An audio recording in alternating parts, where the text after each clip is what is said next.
여러분 안녕하십니까? 미국장 투자를 여는 프리마켓온 손석구입니다. 그린란드를 둘러싼 미국과 유럽의 갈등이 확산일로입니다. 트럼프 대통령이 강경 대응에 나선 유럽 국가들에게 다시 한번 관세 엄포를 놓으면서 증시가 크게 흔들리는 모습입니다. 현재 선물이 다 1% 이상 빠지면서 투자자들의 우려와 공포심을 반영하고 있는 양상이고요. 더욱이 오늘 뉴욕 증시가 하루 휴장한 뒤에 재개장하는 터라 그린란드 악재를 더 강하게 반영할 수도 있는 상황입니다. 오늘 자세하게 분석해 보겠습니다. 프리마켓온 오늘도 다양한 이슈들, 종목들로 함께 하겠습니다. 지금부터 시작합니다.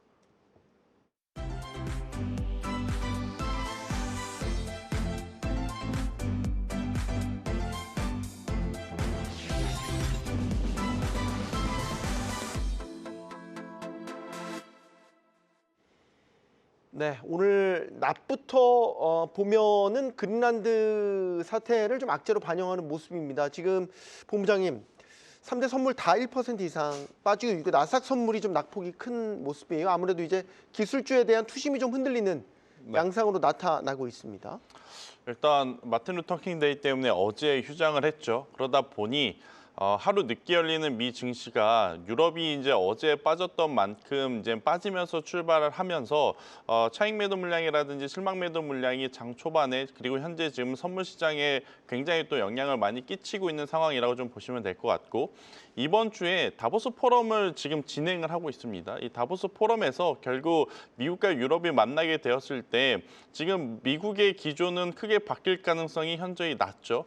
그러면 우리가 기대를 해봐야 될 건 EU에서 어떤 반응이 나오느냐에 따라서 지금 시장의 방향성이 굉장히 크게 갈릴 가능성이 높은데, 지금까지 EU는 미국을 어떻게 보면 어르고 달래고 계속 끌고 왔었단 말이에요. 하지만 이번에는 다른 때와 다르게 조금은 강경한 보복 관세라고 하는 이야기를 꺼내다 보니 지금 선물 시장에서는 하락폭이 다소 커지고 있는 상황이라고 좀 보시면 될 것 같고, 어제 이제 먼저 빠진 유럽도 추가적으로 지금 선물 그리고 현재 유럽 증시가 출발을 했는데 마이너스 7%, 0.7%대의 약세의 흐름을 좀 보이고 있다는 것은 우리가 감안은 해야 되지 않나라는 의견 드리겠습니다. 네.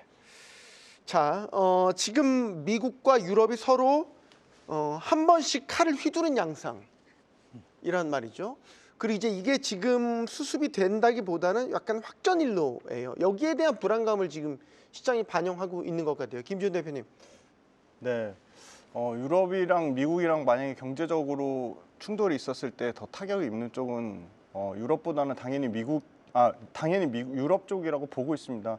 실질적으로 유럽 역시도 지금 상호관세 해놓은 거에 대해서 일부 종료할 경우에는 미국의 일부 타격이 입을 거라고 예상은 하고 있지만 그 실질적인 영향에 대해서는 상당 부분 한 자릿수 내외로 보고 있습니다.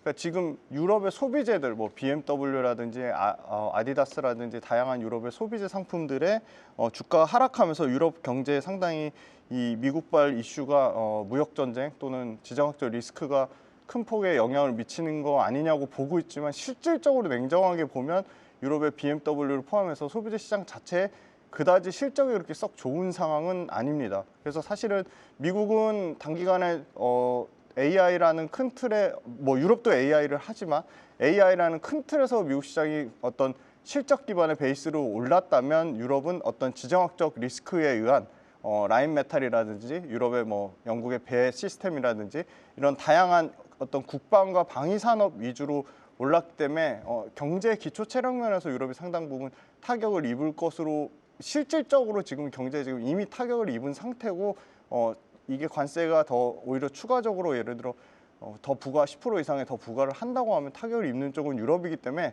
유럽은 계속 대화의 끈을 놓지 않겠다, 대화의 여지를 계속 마련한다고 봤을 때 이게 장기적으로 크게 중장기적으로 계속 이어지는 모멘텀으로는 보고 있지는 않습니다. 물론 이번에 지금 그 다보스 포럼에서 트럼프도 발표를 하고 그다음에 유럽의 폰데라이엔도 발표를 하면서 이게 상호간에 나토 그 사무국장까지 오면서 같이 이렇게 협력의 길을 열었다고 하고 있기 때문에 실질적으로는 지금 단기적으로 지금 노이즈를 만들어내는 거가 시장의 의견은 좀 더 합리적이라고 보고 있습니다. 일단 오늘 정규장에서 이거를 얼마나 크게 반영할지가 궁금한 거는 한번 휴장을 했단 말이죠. 그러니까 금요일 날 마지막 거래하고 주말 사이 쉬었고 월요일 한 번 더 휴장하고. 근데 이제 그 사이에 사실 그린란드와 관련해서 트럼프 대통령이 SNS에 이제 관세 계획 발표하고 여기에 유럽이 대항을 했고 이번에 지금 또 MBC 뉴스와의 인터뷰에서 관세 이행한다 말 안 들으면 쉽게 얘기해서 다시 한번 엄포를 놓고 지금 주고받는 양상이 그 사이에 펼쳐졌단 말이죠. 네. 단기 충격이 일단은 적지 않을 것 같다는 자꾸 걱정이 든단 말이죠. 그러니까 지금 미국이 관세 카드를 꺼내서 그동안에 중국을 압박을 하거나 그 외의 나라들과 이야기를 했었을 때는 뭔가 타결이 되면 경제적인 실이익을 추구할 수 있는 목표라는 것이 있었거든요. 근데 사실 지금 이 그린란드를 둘러싸고 물론 진행이 되게 되면 미국이 전체적인 에너지 패권국으로서 이 에너지 공급망을 다 가져갈 수 있다라는 굉장히 큰 장점이 있는데 일단 경제적인 실익보다는 지금 자존심을 건 싸움이 시작됐다라고 저는 느껴져요. 네. 그런 상황 속에 추후에 물리적인 충돌은 현실적으로 굉장히 낮긴 하겠지만 지금까지 트럼프 대통령의 어떤 패턴들을 놓고 보면 더 강한 워딩이 나올 가능성이 굉장히 높고 지금 시장은 어찌되었든 그동안에 버블 논란이 되었든 고점 논란이 되었든 이게 한 번 정도는 조정이 나올 수도 있겠다라는 막연한 불안감을 가지고 있었는데 그러한 불안감을 좀 어떻게 보면 촉발시키는 뉴스가 작용이 되면서 우리가 생각한 것보다 조정이 나올 가능성이 저는 높다고 조금은 보수적으로 보고 있지만 네. 반대로 그동안에 이 관세 이야기와 이런 여러 가지 대외 이슈는 시간이 지나고 나면 결국 매수할 수 있었던 찬스였음을 우리가 한번 곰곰이 생각을 해볼 필요는 있을 것 같습니다. 네. 그러니까 이들이 싸운다 그래서 지금 시장의 주도 업종이라고 볼 수 있는 다수의 섹터와 기업들의 펀더멘탈이 급격하게 꺾이거나 실적이 잘 나왔던 기업이 실적이 갑작스럽게 작아지거나 그런 것은 아니기 때문에 저는 오히려 역발상적으로 리스크 관리는 하되 지수의 조정 그리고 여러분들이 보셨던 종목군들의 변동성이 나오게 된다면 그 변동성을 조금은 지혜롭게 전략적으로 접근하는 방법으로 한번 다가서는 게 맞지 않겠는가라는 의견을 드려보도록 하겠습니다. 네.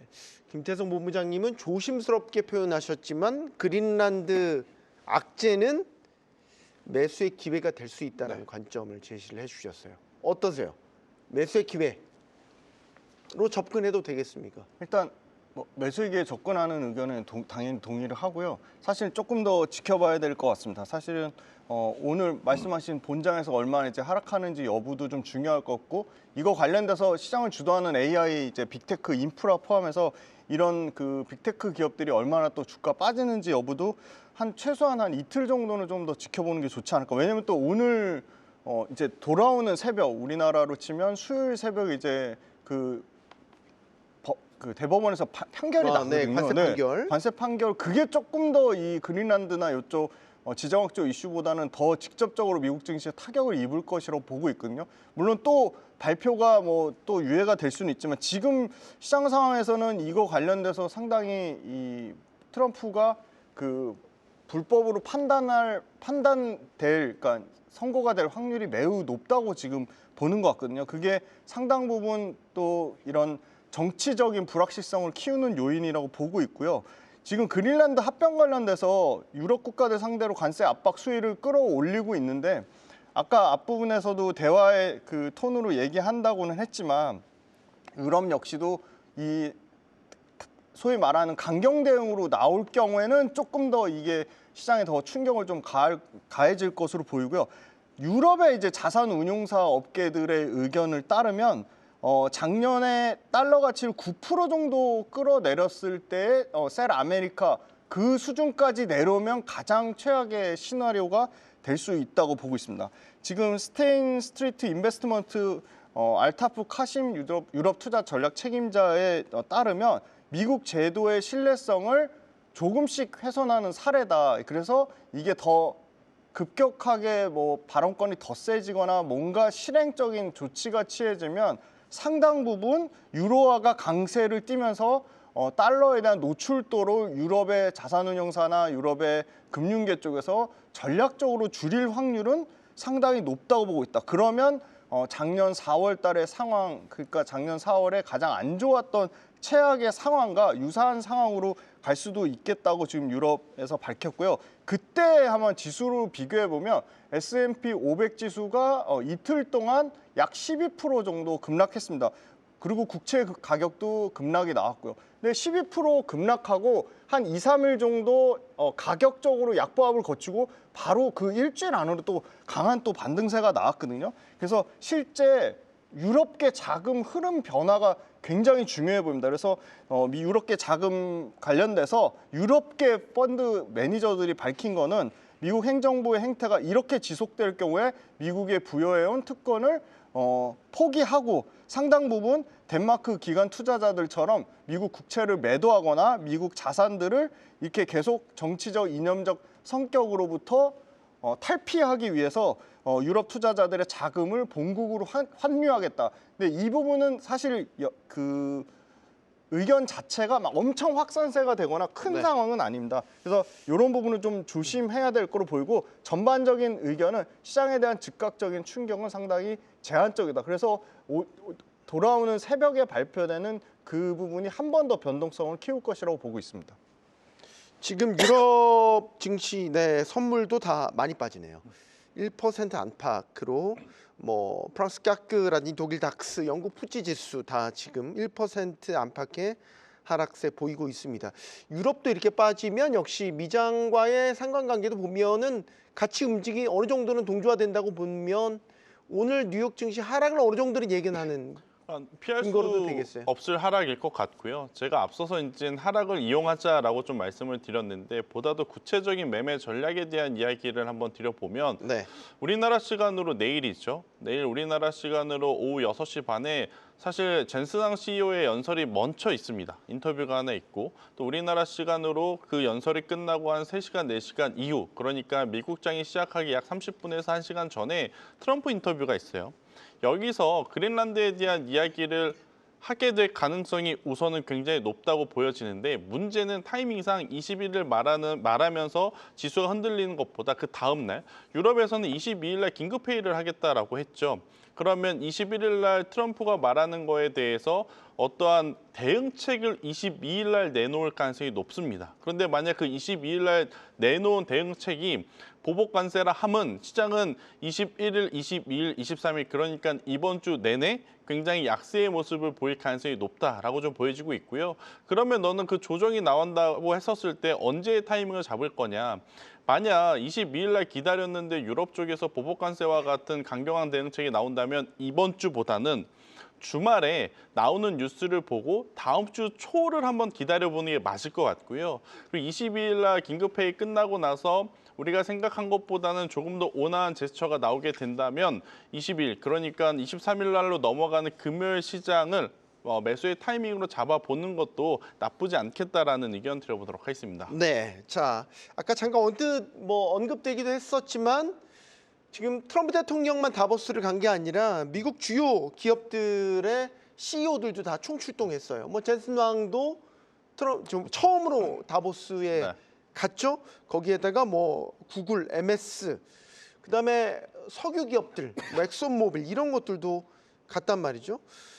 이제 결국에는 미국 우선주의에 대한 기조가 얼마나 다보스에서 또 드러날 것인가 이런 부분들도 눈에 띄고 베네수엘라 사태도 있었지 않습니까? 그래서 종목별 흐름을 보면 사실 재건주들도 좀 움직였거든요. 대표적으로 이제 캐터필러 같은 장비 인프라주 이런 주들도 움직였단 말이죠. 그러니까 이런 식의 지정학적 리스크가 시장에 이런 변화들을 가져온다라고 볼 수도 있겠어요. 김지훈 대표님. 네, 죄송합니다.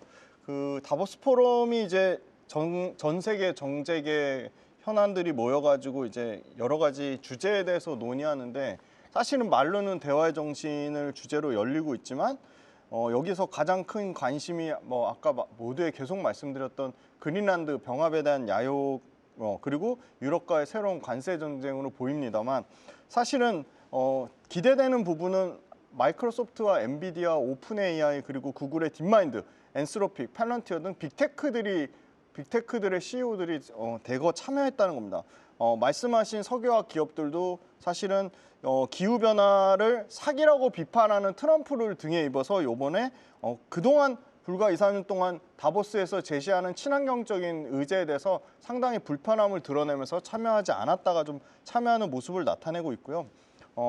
미국 우선주의를 표방하는 그 트럼프를 지지하기 위해서 여러 미국의 관련 기업들이 좀 참석한 것으로 보입니다만 실질적으로 이게 기업들의 어떤 펀더멘털의 변화를 일으킬지는 사실은 미지수입니다. 왜냐하면 다보스 포럼 자체가 코로나 팬데믹 이후로 글로벌 경쟁력이 굉장히 약화된 부분이 있습니다. 계속적인 주제는 다보스 포럼의 핵심은 불평등의 해소와 기후변화 대응인데 기후변화 대응에 완전히 어떻게 보면 배치되는 대거 석유화학 기업들이 참여했다는 것 자체가 글로벌 협력을 논의하는 애초에 취지와 많이 벗어나는 측면도 있고 입지력이 상당히 좀 약해졌다는 측면이 있고요. 그다음에 자국 우선주의, 새로운 뉴 노멀을 확산하는데 여러 가지 아까 말씀드린 관세에 대한 부분, 트럼프의 그린란드 침해하는 부분과 관련돼서 이런 실효성이나 영향력 바자 악화됐다는 평가가 사실 지배적입니다. 올해 다보스 포럼은 미국 중심의 질서 후퇴, 그리고 중국과 인도 중심, 중동 중심의 다극화 체제 현실화, 그리고 사라진 글로벌 공조, 강화된 자국 우선주의 팽배, 이게 상당히 영향을 미칠 것으로 보이고 있고요. 다만 이제 아까 말씀드린 에너지 관련된 기업들은 친환경에 대한 부분이 다보스 포럼에서 어떻게 더 부각돼서 얘기가 나올지는 모르겠지만 그 부분이 연기되거나 수년되거나 어떤 형태로 트럼프가 유도하는 방향 쪽으로 에너지 정책적으로 간다고 하면 에너지 기업들은 상당수 정책에 대한 모멘텀을 받을 것으로 보이지만 실질적인 어떤 숫자나 펀더멘털 측면에는 영향은 상당히 제한적이라고 보고 있습니다. 자, 지금 베네수엘라 사태부터 이란 사태, 지금 그린란드 사태까지 이게 지정적 그 변수들이 계속 연달아 터지고 있단 말이죠. 그 본부장님, 네. 이렇게 되면 방산주 움직임은 어떨까요? 일단 방산주들이 사실 이런 지정학적 리스크를 조금은 선반영시켜서 먼저 움직였던 것도 없지 않아 있는 것 같습니다. 특히나 유럽에서 이런 이야기가 나올 때 가장 또 크게 움직이는 기업들이 라인메탈, 그리고 이제 로키드 마틴과 같은 이제 미국 기업들일 것 같은데 우선은 이쪽에 대한 시세는 당연히 좀 강하게 나타날 가능성이 높지만 투자하는 입장에서 사태가 지금 이렇고 이 사태가 짧게 끝날 것 같지 않다 그래서 그들을 쫓아가는 것은 다소 좀 무리가 있지 않을까라는 생각이 들어요. 그들은 그들의 펀더멘탈, 그러니까 매출과 숫자, 수주잔고를 보면서 추적을 해야 되는데 이런 뉴스가 붙게 되면 그들이 지금 보여줘야 되는 어떤 퍼포먼스보다 더 강하게 오버슈팅하는 경향이 없지 않아 있어서 이건 가지고 계신 분들이 지금 대응의 영역으로 들어가는 거지 없으셨던 분들이 불안감에 방산주를 공격적으로 투자를 한다는 것 자체가 저는 지금은 타이밍이 안 맞을 수 있겠다. 그러니까 과거의 방산주가 어땠죠? 오히려 지수가 좋을 때는 그렇게 많이 못 갔었어요. 그런데 최근에 여러분들이 흔히 알고 계시는 방산주들은 지수도 좋음에도 불구하고 움직이는 종목군들이 더 많았던 것을 감안을 해보면 지금의 가격을 쫓아가면서까지 트레이딩 하시기에는 다소 좀 부담스러운 감이 없지 않아 있다는 생각이 들고 있고 또 반대로 지수 하락을 대비해서 우리가 해지의 성격으로 이 방산주를 트레이딩해야 된다라고 생각을 하시는 분들이 있어요. 그러려면 지수가 1%, 2% 빠질 때 방산주들이 적어도 5에서 7%의 급등을 보여줘야 어느 정도 해지가 됩니다. 그런데 지금 화면에 보이시는 대로 그렇게까지 지수 하락 대비해서 방산주가 현재 시세가 굉장히 강하다라고 볼 수 있는 상황은 아니라서 방산주들은 가지고 계신 분들이 조금은 지혜롭게 대응을 하실 수 있는 구간이고 없으신 분들 같은 경우에는 저는 제가 앞서서도 일정을 좀 말씀드리면서 브리핑 드리면서 기회를 좀 참아보자라는 이야기를 드렸던 것을 한 번 더 체크를 해보시고 정 불안하면 인버스가 아니라 제가 2달 전에도 한번 좀 말씀드린 적이 있는데 빅스 공포지수에 대한 투자도 한번 고려해 볼 필요는 있겠다라는 의견 들어보도록 하겠습니다. 아까 제가 방산주 질문을 드렸지만 예를 들어서 네. 베네수엘라 대통령에 대한 체포작전이 실행될 때 사전에 이제 팔란티어의 같은 소프트웨어를 이용해서 AI 분석을 한 것으로 알려지면서 사실 그렇죠. 팔란티어가 다시 한번 주목을 받았잖아요. 네. 그러니까 직접적으로 연관이 있는 방산 종목들도 기업들도 그럼 직접적인 프리미엄을 받을 수 있는 거 아닌가? 이제 이런 생각이 들어서. 일단은 시장에서 생각하기로는 팔란티어와 같은 소프트웨어 기업들도 체크해 봐야 되는 거 아니냐라는 흐름들이 있는데 막상 최근에 주가 흐름 보면 여전히 기존의 그 강자였던 방산주들이 더 강했던 것을 좀 감안을 해봤었을 때 팔란티어 같은 기업들에 대한 투자도 아이디어가 될 수는 있겠지만 지금은 전면전으로 갈 수도 있겠다는 것을 고려를 해보면 로키드 마틴과 같은 전통 방산주를 먼저 체크를 하는 게 맞지 않겠는가라는 의견 드려보도록 하겠습니다. 알겠습니다. 자, 일단 그린란드 사태는 현재 진행형입니다. 오늘 시장에서 이걸 어떻게 반영하는지를 보고 그 다음 스텝을 결정해야 되는 상황. 그만큼 불확실성이 좀 있다라는 이야기입니다. 자, 다음 이슈로 넘어가 보도록 하겠습니다. 반도체 뭐 요즘 워낙 흐름 좋죠. 마이크론 같은 경우 지금 새로운 소식이 나온 게 대만의 공장을 인수했다는 소식이 전해졌습니다. 오늘 이 대만 공장 인수 소식이 전해지니까 사실 국내장에서 삼성전자, 하이닉스가 조금 약세 압력을 받는 요인이 된 것 같기도 합니다. 왜냐하면 이게 공급에 대한 구조 변화를 일으킬 수 있기 때문이죠. 지금 굉장히 메모리 반도체에 대한 공급이 타이트하다는 거 이렇게 잘 알고 있죠. 이 대만 공장 인수가 어떤 변화를 일으킬 것인가. 여기에 대해 상당히 다양한 분석을 할 수 있을 것 같아요. 김준 대표는 어떻게 보세요? 네, 일단 외형 생산 캐파를 늘린다는 거는 그만큼 매출에 대한 자신감이 붙는 거고 사실 적은 금액이 아닙니다. 대만 공장 굉장히 큰 금액입니다. 2조 6천억 사이즈니까 엄청나게 큰 금액을 대만 반도체 생산 시설을 말 그대로 AI 수요 확대에 대비하기 위해서 늘렸다는 건 긍정적이고요. 지금 사실은 마이크론도 HBM4를 공격적으로 판매를 하지 않아도 기존의 일반 D램과 낸드 쪽에서 워낙 수익이 좋고 가격을 계속 급등세가 이어가고 있기 때문에 상당히 올해 최소한 2026년 말까지는 실적이 역대급을 갱신할 것으로 보이고 27년에 결국 실적이 꺾일 건데 그게 삼성전자가 먼저 꺾이냐 하이닉스가 먼저 꺾이냐 그 차이가 있을 것 같습니다. 지금 대만 반도체 파운드리 PSMC입니다. 네, TSMC가 아니고요. PSMC 관련돼서 생산 의향을 밝혔는데 당장은 D램 생산이 늘어나는 건 아닙니다.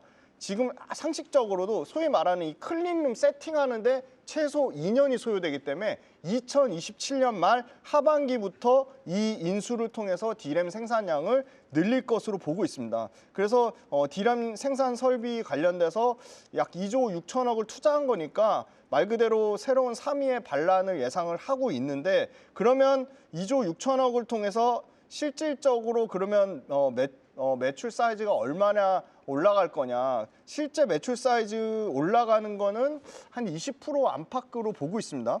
지금 3분기 가장 최신 데이터에서 D램 3사의 메모리 점유율 가장 좀 신뢰할 만한 데가 카운터포인트 리서치인데요. 여기 삼성전자가 다시 34%로 1등을 차지했고 SK 하이닉스가 33%로 역전됐습니다. 그런데 마이크론의 점유율이 그대로 유지되고 있습니다. 24% 정도거든요.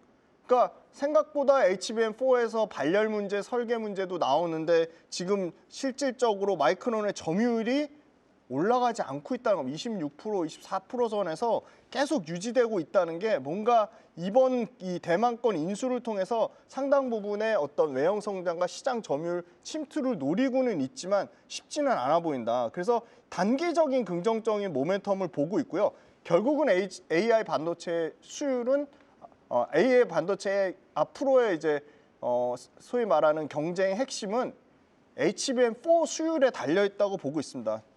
여전히 만약에 최대 승부처 GPU뿐만이 아니라 아식 반도체에도 HBM4가 당연히 필요합니다. 그래서 HBM4 추론 수요가 폭발하면 HBM4도 여전히 많이 쓰일 것으로 보고 있는데요. HBM4는 속도가 아니라 수율을 보고 있는데요. 수율이 굉장히 최근에 긍정적인 거는 마이크론은 HBM4에서 고전을 하고 있습니다만 삼성전자는 상당 부분 선방하면서 삼성전자가 굉장히 치고 올라와서 HBM4 시장에서 지금은 HBM3에서는 마이크론이 26%대, 삼성전자가 한 14%대인데 이게 역전돼서 하이닉스의 점유율과 마이크론의 점유율을 삼성전자가 동시 뺏어오는 역할로 보고 있어서 이 대만 공장 인수권은 마이크론 단기적으로는 긍정적인데 앞으로 HBM4와 그다음에 일반 D램과 낸드 시장에서의 점유율을 유지되는지 아니면 뺏기는지 여부가 더 중요할 것 같습니다. 마이크론이 요즘에 뉴스를 꽤 내네요. 네. 현재 이제 마이크론 이사로 있는 그 마크 리우 TSMC 전 회장도 1,000억 원어치 마이크론 주식 이제 공개 매수하면서 이제 이게 시그널 시사점을 여러 가지를 던져줬고 막 대외적으로 메시지도 공격적으로 내고 있고 중요한 건 지금 메모리 반도체 호황에 대한 아주 장기적인 호황을 계속해서 얘기를 하고 이런 가운데 이제 PSMC 공장을 인수를 하니까 네. 아 마이크론이 장기 호황에 대비한 이제 생산 능력 확충에 나선다 이렇게 해석이 되는 거죠. 일단 그렇게 해석이 될 수밖에 없는 것 같고요. 그리고 이제 더 중요한 건 마이크론 테크놀로지가 지금 계속해서 시장 점유율 기준으로 삼성전자, SK하이닉스에 지금 뒤져져 있는 상황이지 않습니까? 네. 이것을 타개하기 위해서는 방법이 두 개밖에 없습니다. 자체적으로 증설을 하든지 아니면 PSMC와 같은 기업을 인수를 하면서 외형을 확장을 하든지 그러한 과정 중에 하나라고 좀 보시면 될 것 같고 일단 앞서서 대표님께서 다 좋은 이야기를 하셨는데 저는 여기에 이제 한 가지 여러분들이 조금은 경계해야 되는 부분은 뭐냐면 앞서 대표님께서 이야기하셨어요. 지금 당장 우리가 마이크론 테크놀로지가 PSMC와 만났다 그래서 다음 달부터 혹은 다음 분기부터 웨이퍼를 생산할 수 있다는 것은 아닙니다. 네. 정말 짧게 봐야 1년일 것 같고요. 만약에 지금 공장 가동률 20%가 되는 그 공장을 100%까지 만들려고 하면 1년 반에서 적어도 2년이 걸리는데 그때 돼서 만약 공급 과잉에 대한 부담이 있으면 어떡하지?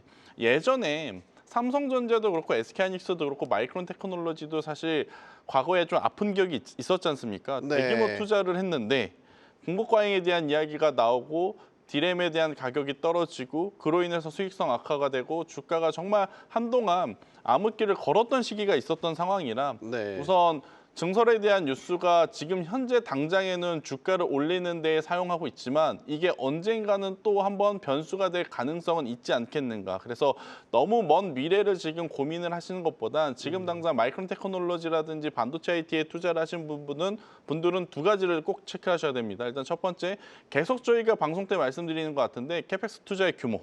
그리고 두 번째, DDR4와 DDR5의 가격 추이가 급격하게 꺾이지만 않으면 저는 충분히 추적 관찰하면서 투자를 좀 현명하게 할 수 있지 않겠는가라는 의견을 드려보도록 하겠습니다. 자, 또 다른 이제 개별 종목 이슈를 파보겠습니다. 일라이릴리와 노보노디스크의 소위 말해서 비만약 치료제 시장을 두고 한판 대결. 일라이릴리 쪽으로 급격히 기울었다가 이제 노보노디스크가 먹는 위고비를 내놓으면서 회심의 이 반격 승부수를 던졌는데 이거 어느 정도 시장에 먹힌 것 같아요. 지금 출시된 첫 주에 3,000건 넘는 처방 실적을 기록했다. 초기 성과로는 기대 이상이다. 그럼 뭐야 이게 이제 경구용 시장이 본격적으로 이제 사람들한테 입소문이 퍼졌고 이게 일종의 반격 카드로 먹히는 건가 이 생각을 하게 돼요. 반격 카드로 얘기하기에는 아직 시간이 너무 짧고요. 사실은 말씀하신 거 관련돼서 제일 중요한 게 복용의 편의성입니다. 주사제 대비해서 너무 편리하고 주사에 대한 많은 거부감을 가진 환자층을 확보했다는 거거든요. 그래서 이번에 JP모건 헬스케어에서 밝혔습니다. 지금 2030년까지 기존의 지금 비만 치료제 시장을 아주 최소한으로 봐서 3분의 1이고 많게는 3분의 2까지 전부 경구제형으로 바뀔 것이다. 그런데 일라이릴리가 아직 소위 말하는 먹는 비만약 오포글리프론이 아직 본격적으로 시장에 출시가 안 됐기 때문에 그 시장을 일반적으로 지금 소위 말하는 젯바운드가 지금 일시적으로 지금 노보노디스크에 이게 일시적으로 나오는 걸로 보이고요. 일라이릴 역시도 JP모건 헬스케어에서 먹는 비만약 이 비만 치료제 시장이 최소 220조의 엄청난 시장인데요. 오포글리프론입니다. 아마 신속한 FDA 승인을 목표로 하고 있고 정말 빠르면 올해 상반기 중반 안으로는 통과가 될 것으로 예상을 하고 있습니다. 네. 그러면 이제 하루 커피값 수준이 $5 수준으로 가격 전략을 제시했기 때문에 오포글리프론이 바로 합성 소분자 기반의 경구제로 공복이나 식사 조절 없이도 복용할 수 있다는 장점이 있거든요. 네. 근데 요거는 조금 차이가 있습니다. 노보노디스크는 식사 조절이 해야 이게 처방이 가능한 것으로 알고 있거든요. 그래서 훨씬 더 조금 더 편리함을 보여줬을 때 일시적으로 노보노디스크가 최근에 3,000건 넘게 처방이 나오면서 네. 일라이릴리가 잠시 주춤한 틈을 타서 좋은 시장의 반응을 보이고 있지만 오포글리프론이 나오는 순간 또 시장을 뒤집힐 것으로 예상이 되고 있습니다. 알겠습니다. 자, 마지막 이슈 하나만 더 짚어보고 가죠. 이건 아직 결정된 건 아닌데 지금 뉴욕 증권거래소에서 토큰화된 증권을 24시간 거래할 수 있는 플랫폼을 승인하려고 심사 중입니다. 요게 이제 시사하는 바가 뭐냐라면 기존에 나와 있던 주식이나 뭐 ETF나 이런 것들을 이제 토큰화 시켜서 네. 요걸 이제 거래시키겠다. 24시간. 우리도 지금 STO 법안이 이제 통과가 돼서 이제 시장에 들어오려고 지금 준비를 하고 있는 거죠. 요게 이제 토큰화된 주식을 24시간 거래하면 이것도 완전히 또 다른 판이 벌려질 것 같기도 하고 찻잔손 태풍에 그칠 것 같기도 하고 아직 아리송해요. 모르겠어요, 잘. 투자자에게는 그렇게 좋은 건 아니죠. 그래요? 왜요? 여러분들도 아시다시피 사실 주식창을 매일 보는 사람과 주식창을 뜨문뜨문 보는 사람과 이 수익률 차이를 비교를 해보면 사실은 매일 보는 사람들이 자꾸 사고팔고를 하기 때문에 네. 오히려 거래소나 이쪽에 도움이 되는 흐름들이 많이 나오고 오히려 이제 잘 안 보시는 분들이 좀 길게 가지고 가면서 펀더멘탈을 보면서 또 투자를 하는 장점들이 있기 때문에 저는 이런 이슈와 이런 이야기거리에 크게 집중할 필요는 없지 않겠나라는 생각이 들고 있고 만약에 이게 진행이 된다 그러면 참 거래 시간이 굉장히 또 분산이 되는 또 흐름들이 나올 것 같아요. 그렇게 되면 많은 투자자분들이 또 바뀐 거래 시간 그리고 거래 대금량을 보면서 다시 시장에 적응을 해야 되는 부분들이 있어서 투자하는 입장에서는 썩 달가운 그런 뉴스는 아닌 것 같은데 또 우리나라도 계속 그 거래 시간이 늘어난다라는 좀 소식이 있어서 이것도 뭐 지금 당장은 아니겠지만 그래도 네. 시간이 지나면 현실적으로 진행이 되지 않겠나라는 의견을 한번 들어보도록 하겠습니다. 알겠습니다. 자, 이슈 정리를 해봤고요.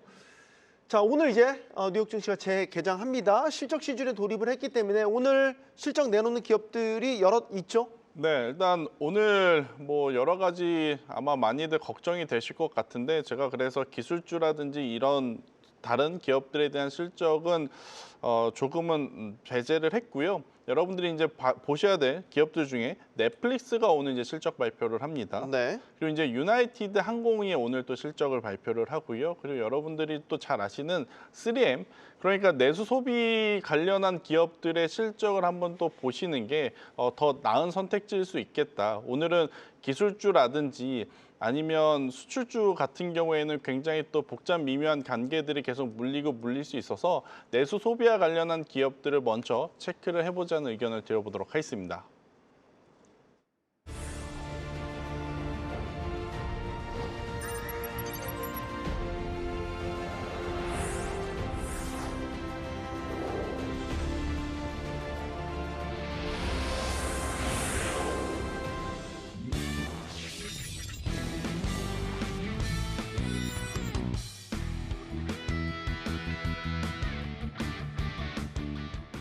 네, 트럼프 대통령에 의해 지금 좌지우지되는 시장이긴 한데 또 트럼프 이슈와 상관없이 또 자신의 길을 가는 강력한 종목들도 분명히 있습니다. 오늘 저희와 함께 또 찾아보도록 하시죠.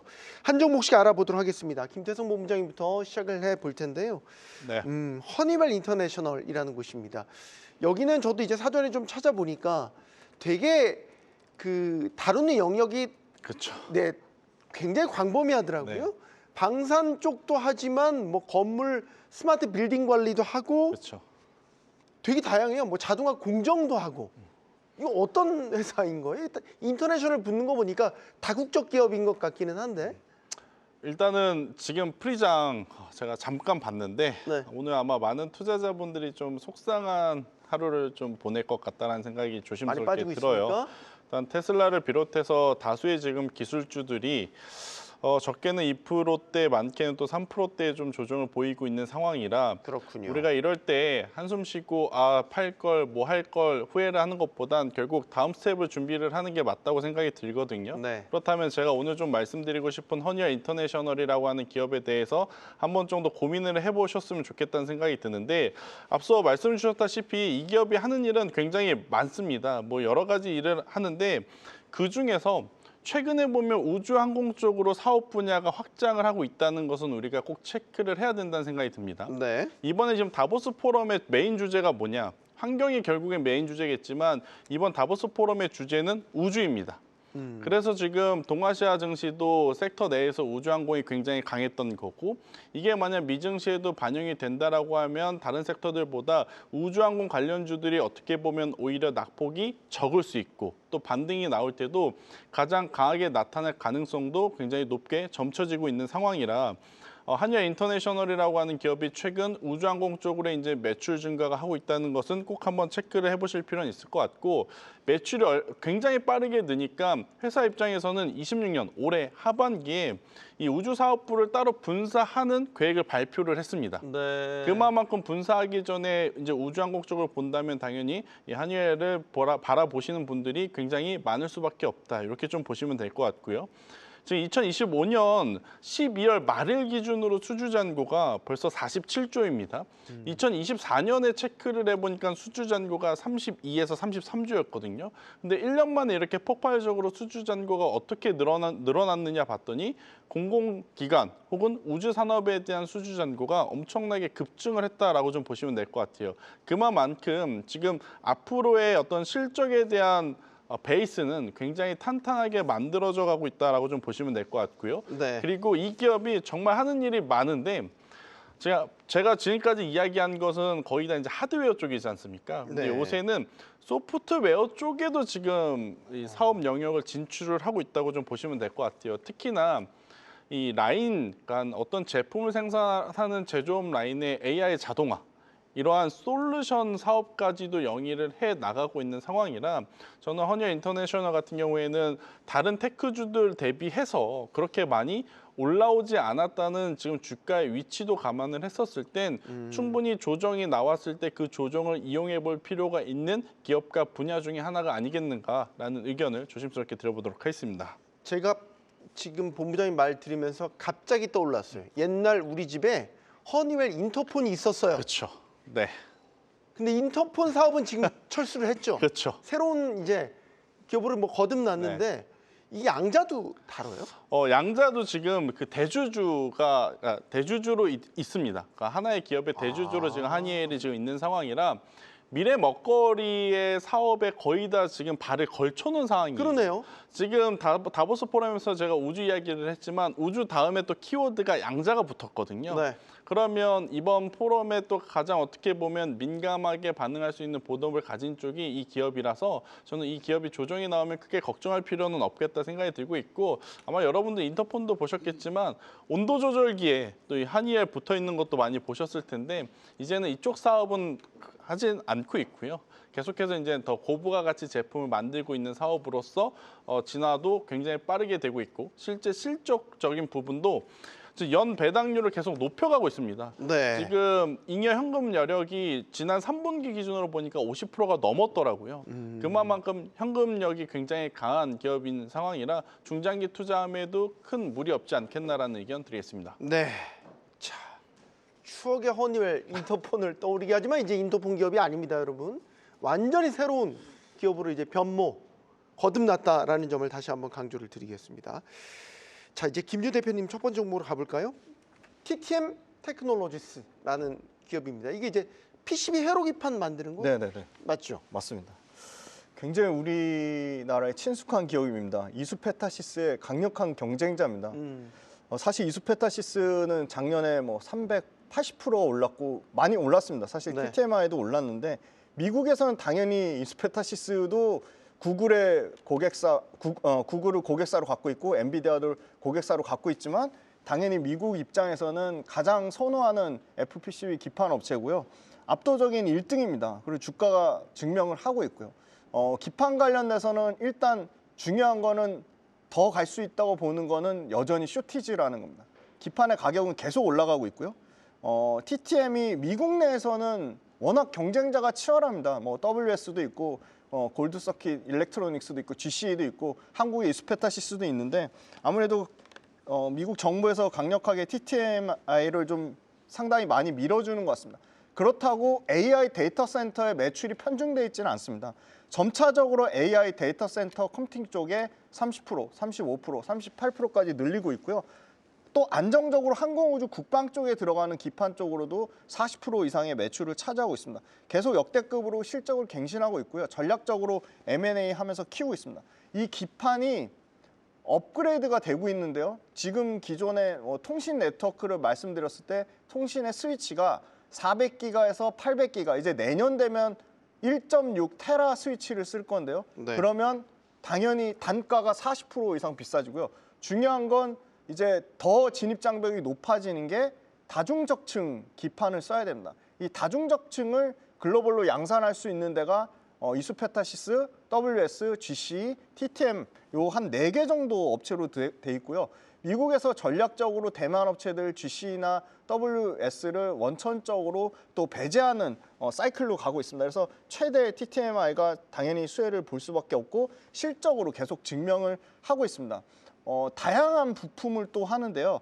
이 통신 쪽에 들어가는 RF 부품이라든지 마이크로 전자 조립품이라든지 PCB를 제외한 나머지 제품들 역시도 꾸준히 안정적으로 기판 수요에 따른 어떻게 보면 캐시카우 역할을 톡톡히 하고 있다. 그래서 조정 에비타를 지금 1억 2,090만 달러 매출의 16.1%까지 올라왔고요. 역대급 영업이익률이 제가 알기로는 30% 넘었는데 아직 30%대까지는 안 되고 30%를 향해 가는 중이고 EPS 기준으로는 전년 동기 대비, 그러니까 QOQ로 20%에서 30%씩 계속 증가하면서 EPS 역시도 0.67달러로 계속 최고치를 갱신하면서 월가에서 전망이 계속 올라가니까 이 회사 소위 말하는 다니엘 보엘 CFO랑 록스 CEO가 아주 공격적으로 우리 최소한 2028년까지 3년 동안은 매출 성장률 20% 이상을 이루겠다. 그렇게 밝히면서 이익은 27년까지 올해 대비해서 2배 이상 늘리겠다고 밝히면서 상당히 공격적인 매출과 이익에 대한 목표치도 제시했습니다. 마지막으로 이제 캐파를 늘리고 있는데요. 이수페타시스도 상당히 제한적으로 캐파를 늘리고 있고요. 왜냐하면 이 기판 업체들이 공격적으로 캐파 증설했다가 한번 가격이 급락하는 경우를 상당히 많이 겪었기 때문에 TTMI가 굉장히 캐파에 대해서 보수적입니다. 다만 이제 말레이시아 페낭 쪽이랑 미국의 시러큐스 그리고 위스콘신의 신규 시설을 워낙 수요가 많다 보니까 수요 대비 적절하게 비중 조절해서 공급을 조금 늘리고 있습니다. 그래서 이 부분 관련돼서도 실질적으로 캐파 증설에 대한 실적에 대한 반영치는 올해가 아니라 27년으로 보고 있습니다. 주가는 어때요? 지금 주가 한번 좀 분석을 해주셔야 될 것 같은데. 네, 주가가 지금 101달러니까 연초 대비 신고가를 뚫은 거예요? 네, 연초 대비 52주 신고가? 네, 69% 정도 올랐습니다. 많이 올랐네. 밸류 부담은 없겠어요? 네, PER 밸류가 지금 뭐 90배가 넘어가니까요. 아우, 상당히, 90배요? 네, 미국 내에서 상당한 프리미엄을 받고 있습니다. 근데 지금 이제 90배에 머무르면 상당히 부담스러운 수준인데요. 아까 말씀드렸듯이 2027년까지 연평균 이익 성장률을 50%로 잡았기 때문에 50%로 본다고 하면 내년 기준 PER은 뭐 47배까지 떨어질 것으로 예상이 되고 있습니다. 알겠습니다. 자, 김준 대표님의 첫 번째 종목 TTM 테크놀로지스 분석을 해봤습니다. 자, 계속 가보죠. 김대성 본부장의 두 번째 종목 세니엘 에너지라는 곳입니다. 일단 네. 기업 소개를 좀 해주시겠어요? 미국의 이제 수많은 에너지원 중에 LNG, 천연가스를 취급하는 기업이라고 좀 보시면 될 것 같고, 네. 글로벌 가장 규모가 큰 LNG 플랫폼이라고 보시면 될 것 같습니다. 간밤에 지금 천연가스의 가격도 급등을 했습니다. 뭐 급등한 요인이 지금 그린란드 때문에? 그린란드를 둘러싼 이슈도 있겠지만 네. 또 유럽의 불어닥친 한파 때문이라고도 좀 이야기를 하더라고요. 결국엔 지금 천연가스의 가격이 계속 올라갈 수밖에 없는 현재의 이슈를 발판 삼아 여러분들이 에너지원을 좀 보신다라고 하면 오늘 제가 말씀드리는 세니엘의 에너지라는 기업도 꼭 체크를 해보셨으면 좋겠다는 이야기를 드리고 싶습니다. 일단 지난주 금요일 날 미국의 에너지사 기업들이 명암이 좀 엇갈리는 흐름들이 좀 나왔어요. 우리가 굉장히 익숙하게 좀 많이 이야기를 했었던 컨셀레이션 에너지 같은 경우에는 네. 급락이 나왔고요. GE 버노바 같은 경우에는 급등을 하는 모습을 보였습니다. 그 이유가 뭐냐면 지금 트럼프 행정부가 데이터 센터에 들어가는 전력이 너무 많다 보니까 이 전력 상한제를 시행을 하게 되었을 경우에 네. 특히 이 PJM이라고 하는 미중 대서양 이쪽에 이 전력 상한제를 걸었을 때 그동안에 계속 수익을 얻어가고 있었던, 특히 컨셀레이션 에너지는 전체 매출의 70%가 바로 이 PJM 지역에서 나왔었거든요. 그럼 이렇게 되면 가장 수익성이 안 좋은 또 에너지 종합 상사가 되어버리는 그러한 상황이다 보니 네. 이제는 전력 인프라라 그래서 다 같이 올라가는 것이 아니라 약간의 좀 차별점, 차이점들이 나타나고 있는 상황인데, 저는 그 중에 바로 이제 세니에르 에너지 같은 경우에는 이게 이제 아마 트럼프 행정부에서 저는 도움이 있었다라고 생각을 합니다. 어떤 도움이냐면 공교롭게도 올해 8월에서 9월 달쯤 되면 연간 최대 생산량이 역대급으로 생산을 할 수 있게 공장 증설이 마무리가 됩니다. 네. 이게 타이밍이 좀 오묘하죠. 아무래도 지금 유가는 베네수엘라를 통해서, 천연가스는 그린란드를 통해서 에너지의 어떤 공급망을 다 가져가려는 욕심과 지금 맞물려 있는 그러한 상황임을 감안을 했었을 땐 저는 LNG 가격에 대한 수요가 지금 어차피 SMR이라고 하는 대체 에너지원이 오기 전까지는 계속 관심사에 둬야 되는 그러한 상황이라 저는 지금의 구간도 충분히 공략 가능하다. 티커명의 LNG입니다. 네. 티커명의 재밌네요. LNG인 만큼 네. 굉장히 정직하네요. 네, LNG의 가장 대표적인 기업이라서 이쪽에 대한 관심도도 한번 높여보자는 의견 드리겠습니다. 알겠습니다. 자, LNG 가격이 이렇게 많이 치솟은 가운데 때마침 세니에르 에너지 김태선 본부장님 추천해 주셨습니다. 자, 오늘 마지막 종목으로 가보죠. 김지훈 대표님 두 번째 종목이기도 하죠. 메이컴 테크놀로지. 여기는 이제 그 통신 장비 쪽 업체로 제가 알고 있는데 네. 정확하게 어떤 제품들이 가장 네, 주력입니까? 통신 쪽에 들어간 다양한 부품을 하고요. 그다음에 이제 화합물 반도체를 합니다. 어떻게 보면 통신과 반도체가 아주 적절하게 믹스가 잘 돼 있는 회사고요. 통신 쪽에만 포커스가 돼 있지는 않는데 지금 말씀하신 통신 쪽 장비가 스페이스X 2세대 스타링크 관련된 모멘텀으로 엮이면서 연초에 그러니까 170불대 계속 한 2달 동안 박스권에 있다가 지금 225불까지 올라갔거든요. 어유 급등했네요. 네, 상당히 좀 한 2주 사이에 40% 가까이 엄청나게 상승을 했습니다. 그런데 네. 사실 이 회사의 모멘텀은 이 소위 말하는 마이크로파, 밀리미터파, 광 반도체, 뭐 지라갈륨, 이나갈륨 이런 쪽에 화합물 반도체 쪽이 굉장히 강하고요. 표준 맞춤형 반도체로 특정 고객사가 없습니다. 10%가 넘는 고객사가 없을 정도로 이 산업이나 국방이나 데이터 센터의 통신에 들어가는 리소스를 6,000개 넘는 고객사에 납품을 하고 있습니다. 네. 일론 머스크의 스페이스X와 스타링크의 성장성에 거기에도 통신 부품으로 물론 이 스타링크에 몇 프로 들어가는 것까지는 밝혀지진 않았지만 당연히 들어가는 것으로 알려 있고요. 네. RF 무선 주파수나 광반도체 관련된 부분만 부각됐지 지금 아까 말씀드린 화합물 반도체 쪽에 성장성이 있고요. LEO 그러니까 저궤도 위성이 그때 저 스페이스 T 모바일 얘기할 때 DTC 다이렉트 투 컨슈머 스페이스 X 플레이로 소개되면서 그 부분 관련돼서 사실은 스페이스 T 모바일하고 같이 부각되는 통신 고속 광 이더넷에 들어가는 이런 뭐 임피던스 증폭기, 클럭 네. 데이터 보건기, 그다음에 광 트랜시버용 아날로그 신호칩 등 다양한 부품들이 실질적으로 연평균 매출 성장을 이뤄내고 있습니다. 마지막으로 좀 화학물 반도체 쪽을 말씀드리고 싶은데요.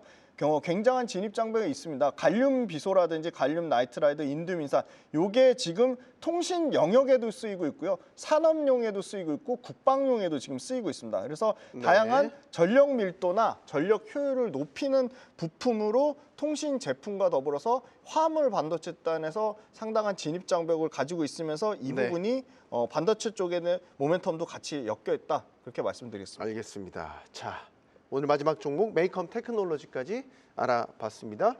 스타인베스트먼트 김태성 본부장, JS 인베스트먼트 김지훈 대표 함께해 주셨습니다. 고맙습니다. 가장 먼저 만나는 프리마켓의 중요한 시그널 프리마켓 나우입니다. 이 시각 현재 프리마켓 개장 상황 확인해 볼 텐데요. 의미 있는 움직임 보여준 무버 종목부터 함께 보겠습니다. 마이크론이 대만의 반도체 생산 시설을 18억 달러, 약 2조 6,500억 원에 인수하기로 했습니다. 이를 통해 급증하는 AI 칩 수요에 대응한다는 계획인데요. 오늘 프리장에서 마이크론은 차익 매물이 나오며 1% 넘게 하락하고 있습니다. 한편 TSMC는 대만의 첨단 패키지 공장 4곳을 추가 증설하기로 했습니다. 이는 최근 TSMC의 미국 공장 증설 결정에 따라 제기된 실리콘 실드, 즉 반도체 방패 약화 우려를 잠재우기 위한 것이란 분석이 나오는데요. 오늘 프리장에선 조정을 받으면서 1% 넘게 내리고 있습니다. AMD가 수익성이 낮은 모델의 생산을 축소하기로 했습니다. 메모리 가격 급등 속에 고가 모델을 중심으로 라인업을 재편하겠다는 계획인데요. 이는 경쟁사 엔비디아의 전략과도 닮아 있다는 평가가 나옵니다. 현재 프리장에서 AMD는 차익 실현 매물이 나오며 3%대 약세 나타내고 있습니다. 다음은 아마존입니다. 뱅크 오브 아메리카가 아마존을 이번 분기 실적 발표 전에 매수할 것을 추천했습니다. 아마존 웹서비스의 제도화 가능성과 AI에 따른 물류 시스템 최적화, 그리고 저평가된 밸류에이션에 주목한 건데요. 다음 달 5일 실적 발표를 앞둔 아마존, 현재 프리장 주가는 2% 넘게 하락하고 있습니다. 국제유가는 미국과 이란 간 긴장 완화와 미국 공휴일로 인한 거래량 축소로 어제 보합 마감했습니다. 다만 미국 원유 대장주 쉐브론은 오늘 프리장에서 조정을 받으면서 1% 넘게 하락하고 있습니다. 한편 국제 금값은 그린란드를 둘러싼 미국과 유럽 간 갈등이 무역 전쟁으로 확산될 가능성이 거론되며 사상 최고치를 경신했습니다. 해당 소식에 미국 금 대장주 바리골드도 주목받고 있는데요. 현재 프리장에서 4%대 강세 연출하고 있습니다. 반면 비트코인은 그린란드 갈등에 위험자산 회피 심리가 확산하며 어제 약세를 보였습니다. 이 소식에 미국 최대 암호화폐 거래소 코인베이스 주가도 영향을 받는 모습인데요. 오늘 프리장에서 4% 넘는 하락세 보이고 있습니다. 그럼 계속해서 오늘 특히 주목할 필요가 있는 포커스 종목 함께 확인해 보겠습니다. 가장 먼저 넷플릭스입니다. 오늘 장 마감 후 실적 발표를 앞두고 있는데요.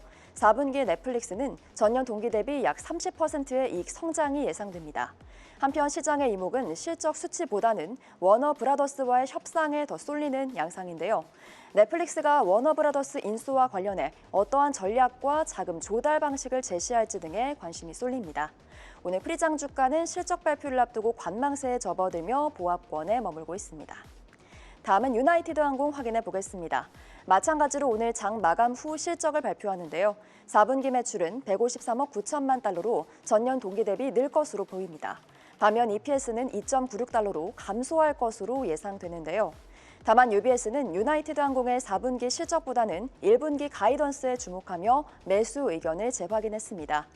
유나이티드 항공은 올해 견조한 수요와 강력한 고객 충성도에 힘입어 호실적을 기록할 것으로 전망됩니다. 현재 프리장에선 실적 발표를 앞두고 경계감이 짙어지며 2% 가까이 하락하고 있습니다. 마지막으로는 닥터호튼 살펴보겠습니다. 미국 최대 주택건설 기업 닥터호튼은 오늘 개장 전 실적을 공개할 예정인데요.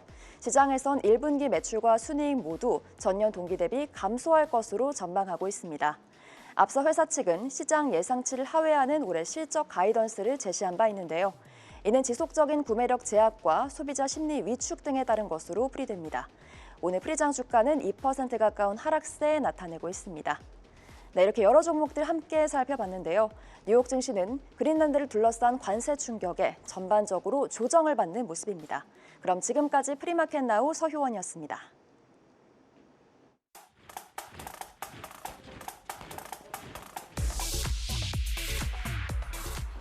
네, 오늘부터 미국 ETF 시간 돌아왔습니다. 오늘 현대자산과 글로벌 리서치팀 하장권 연구원과 함께 하겠습니다. 안녕하십니까? 네, 안녕하십니까? 요즘 그야말로 트럼프 대통령이 또 말폭탄이 떨어지고 있는 요즘 모습입니다. 시장 영향이 지금 상당히 큰 편이죠. 네, 맞습니다.